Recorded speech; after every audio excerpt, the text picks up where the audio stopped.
Hey everyone, welcome back.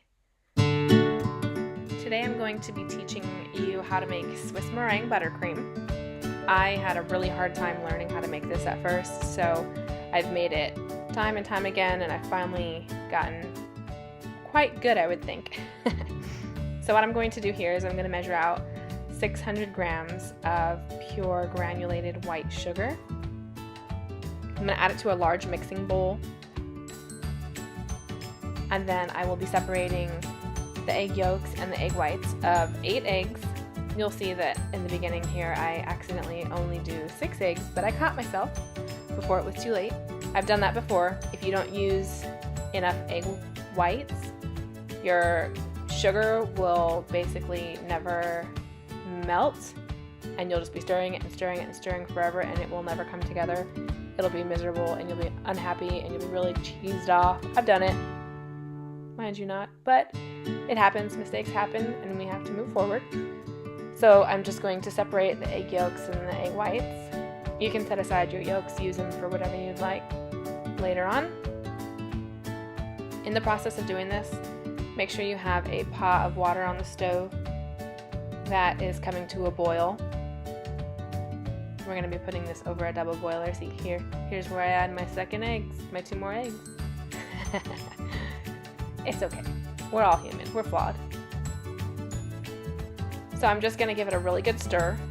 I'm going to mix it with my whisk really well. I find that it's really hard to do this over the double boiler because I always tend to burn myself or get like steam burns. So I always whisk it together really well before I move it over to my double boiler, and then I usually move over to using a rubber spatula. It's just easier. You want to have your water at a boil. Make sure your bowl is heat proof, and then I turn it down to a medium heat. And then I use my spatula. I love using this spatula because it's so much easier to wipe everything down on the sides. And you want to constantly keep moving this. So the point of doing all of this, it can take about 10 minutes. It's time consuming. You want to make sure that the sugar is completely dissolved.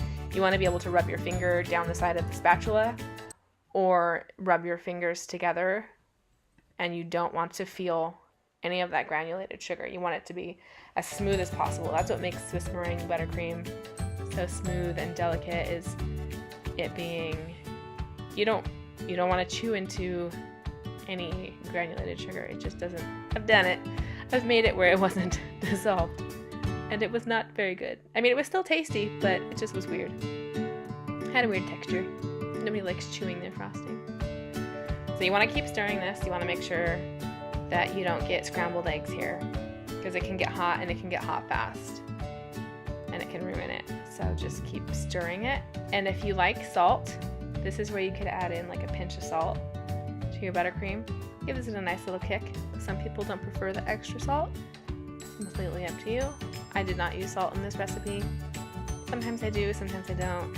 Depends, honestly, whether I remember or not, because I'm just an airhead.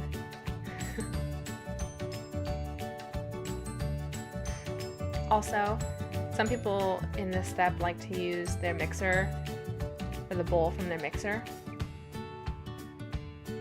but I like to use this bowl. I like to make more work for myself. So see, I'm rubbing it together, no granules. So now you move it over to your mixer, put it on the highest speed that it can, and this can take 15 to 20 minutes. You want to bring it to a room temperature / cooler than it was. So what I'll do is I will add on the side of the bowl sometimes a ice pack, and if it's not coming together, just give it more time. Just let it whisk. Keep whisking high on high, very high. And then I start to add my butter. I will use 3 to 3.5 of the Kerrygold unsalted butter. And you want to make sure that your butter is at room temperature. Sometimes slightly chilled can work better for the Swiss meringue. It'll help it come together a little bit faster. And you'll see that it'll kind of become like watery, it'll become mushy, and then Sometimes if that happens and you're done adding the butter, just whip it in the fridge for a minute and let it cool off. But it will end up coming together the longer you let it whisk. It's just very time consuming. So see, it's come together. I'll give it a good wipe down. You don't want to have any of that Swiss meringue left on the sides. And then this is where you can add your flavor. I used 2 teaspoons of vanilla. And if you want to eat a stiffer buttercream, that's also where you can add a cup or 2 of powdered sugar. So if you have any more questions for me, any comments, anything, let me know. Thanks, guys.